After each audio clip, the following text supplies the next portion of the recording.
সালাম আলাইকুম। ওয়ালাইকুম আসসালাম। এই মুহূর্তে ধানমন্ডি 32 নম্বরে ব্যাপক ভাঙচুর চলছে, সেই দৃশ্য ইতিমধ্যে আপনারা দেখেছেন। আর এই ঘটনার প্রেক্ষাপটের পিছনে আরেকটা ঘটনা আছে। তবে এই ঘটনা দেখে আমার কাছে মনে হয়েছে যে মানুষ সময়ের কাছে ঋণী হয়ে যায়। বাস্তব বাস্তব। যেমন ধরেন, আজকে ছাত্রদের হাতে এই মুহূর্তে ক্ষমতা আছে, তারা তাদের ক্ষমতার প্রয়োগ করছে। আওয়ামী লীগের কাছে একসময় ক্ষমতা ছিল, তারা তাদের ক্ষমতার প্রয়োগ করেছে। আওয়ামী লীগ যতটুকু অন্যায় করছে সেটা সাজা তারা পাচ্ছে। আবার আজকে যা হচ্ছে, হয়তোবা সময় কখনো সেটা রিটার্ন করে দিবে। কারণ বাংলাদেশের ইতিহাসে এটা খুবই কমন একটা ফ্যাক্ট। আর একটা মেসেজ সবার জন্য ক্রিয়েট হচ্ছে যে তুমি যা করবা তোমার জন্য সেই পরিণতি একটা সময় ফিরে আসবে। এটা খুবই প্র্যাকটিক্যাল আজকের এই দৃশ্য দেখে আমার কাছে মনে হলো। তো যাই হোক, ঘটনার প্রেক্ষাপটের শুরুটা হচ্ছে আজ রাত 9টায় বাংলাদেশ আওয়ামী লীগের সভানেত্রী শেখ হাসিনা আপনার এই নিষিদ্ধ সংগঠন ছাত্রলীগের একটা ভার্চুয়াল অনুষ্ঠানে যুক্ত হয়ে ছাত্র সমাজের উদ্দেশ্যে একটা ভাষণ দিবেন। আচ্ছা, এই ঘোষণাটা দেওয়ার পরপরই হাসনাত আব্দুল্লাহর আহ্বানে, বিভিন্ন ছাত্র সমাজের আহ্বানে, নেতাদের আহ্বানে আপনার সারা ঢাকা থেকে আমরা দেখলাম যে কেউ হাতুড়া, কেউ বাঁশ, কেউ লাঠি, আরো বিভিন্ন ধরনের দেশীয় অস্ত্রশস্ত্র, তারপর হচ্ছে যার কাছে যা ছিল, কেউ কেউ বুলডোজার নিচ্ছে। আমি এখনো বুলডোজার দেখি নাই, তবে বুলডোজার নাকি যাচ্ছে। ধানমন্ডি 32 নাম্বারকে গুড়িয়ে দিতে হবে। কেন? বঙ্গবন্ধুর অস্তিত্ব মিটিয়ে দিতে হবে। এখন ধানমন্ডি 32 গুড়াই দিলেই কি বঙ্গবন্ধুর অস্তিত্ব মিটা যাবে? অথবা আওয়ামী লীগ গত 16 বছর বঙ্গবন্ধুকে যেভাবে মানুষের মনে জোর করে ঢুকাইতে চাইছিল কিছু কিছু কাজে, তারা কি ঢুকাইতে পারছে? আজকের এই দৃশ্য কি সেটা বলে? জামাত সম্পর্কে আওয়ামী লীগ যে পরিমাণ শক্ত অবস্থানে ছিল, বিএনপি সম্পর্কে, জিয়াউর রহমান সম্পর্কে, খালেদা জিয়া সম্পর্কে যেরকম প্রচার অপপ্রচার ছিল, তা থেকে মানুষের মনে জিয়া পরিবার বা বিএনপি অথবা জামাতের প্রতি মানুষের নেগেটিভিটি আসে না। আজকে দৃশ্য তো তাই সাক্ষী দিচ্ছে। তার মানে ধানমন্ডি 32 এর একটা স্মৃতি এখন এটাকে বিলীন করে দিলে, ভাঙচুর করলো, অলরেডি আগুন টাগুন দেওয়া হয়েছে, ভাঙচুর চলতেছে। তো সেখান থেকে আসলে কি ধরেন, যারা বঙ্গবন্ধুর কি বলা হয় যে ফ্যান ফলোয়ার আছেন অথবা তাকে যারা শ্রদ্ধা করেন, তাদের অন্তর থেকে আসলে বঙ্গবন্ধুরে সরানো সম্ভব না। এটা হচ্ছে প্র্যাকটিক্যাল। যাই হোক, এখন কেন ছাত্ররা আসলে হঠাৎ করে এই সিদ্ধান্ত নিল মাত্র কয়েক ঘন্টার ব্যবধানে?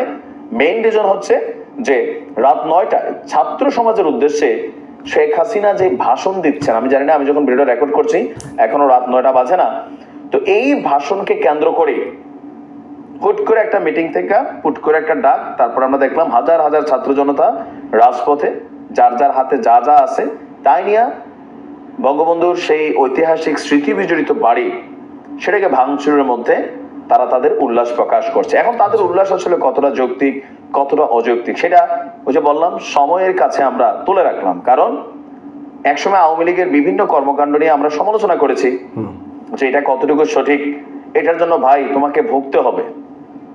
তখন আওয়ামী লীগ মনে করতো, ভাই তুমি এগুলা কেন বলো, তুমি তো ভাই ক্ষমতার বিপরীতে কথা বলতেছ। বাট আজকে নিশ্চয়ই আমাদের মতন যারা আওয়ামী লীগকে সচেতন করতাম, ওয়ার্নিং করতাম যে anything excess is very bad, এটা আপনার উপর ফিরে আসবেই, আজকে সেই দিনটা আসতেছে। আবার আজকের ছাত্ররা তারা যেটা করতেছে অন্যায় না সঠিক, সেইটাও কোনো এক সময় তাদের জন্য আসবে।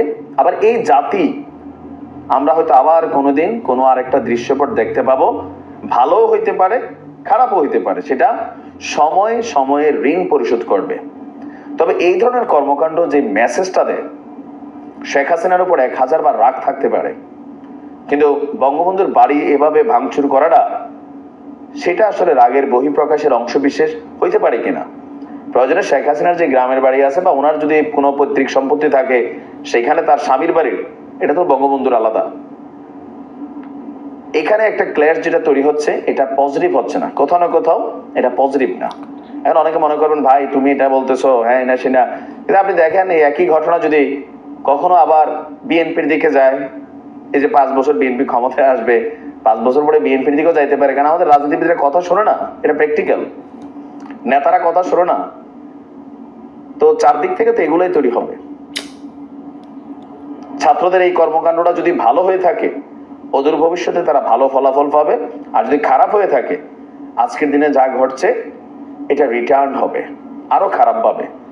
নিশ্চয় আওয়ামী লীগ বিষয়গুলোকে দেখছে, অনেকে হয়তো মুখ ফুটে এখন কথা বলবে না, চুপচাপ থাকবে, সময়ের অপেক্ষায় থাকবে। তো যাই করেন, মোট কথা একটাই ভাই, দেখেন আমরা সাধারণ মানুষ, আমরা কথা বলি, আমরা রাজনীতি নিয়ে এখনো নিজেদের পরিবার থেকে কেউ এমপি মন্ত্রী বানানোর পরিকল্পনা নাই, আর এগুলোর মধ্যে কানেক্টিভিটি তো ওইভাবে যাওয়ারও পরিকল্পনা। শুধু এতটুকু বলি যে যা করবেন ভাইবা চিন্তা করবেন। মানুষের হাতে যখন ক্ষমতা থাকে, সে তার ভাবার যে সেলটা, এটা আসলে থাইমা যায়। চোখের সামনে সব দেখে যে আমার, শেখ হাসিনা একসময় সব আমার দেখতো, ঘরে ঘরে আওয়ামী লীগ দেখতো, তিনি দেখতেন আওয়ামী লীগ, কিন্তু সব ছিল অ্যান্টি আওয়ামী লীগ। আজকে নিশ্চয়ই হারে হারে বুঝতে পারছেন, সময় বলে দেবে। ভালো থাকুন, আসসালামু আলাইকুম। কথা তো আপনি আসলে যুক্তিসঙ্গত বলছেন, সেটা আমার কাছে ভালো লাগছে। কিন্তু আজকের যে ঘটনাটি ঘটে গেল দলবল নির্বিশেষে, এটা একটা খুবই ন্যাক্কারজনক একটি ঘটনা ঘটে গেল। এটির অবস্থা কিন্তু খুবই খারাপ পরিণতির দিকে যাবে।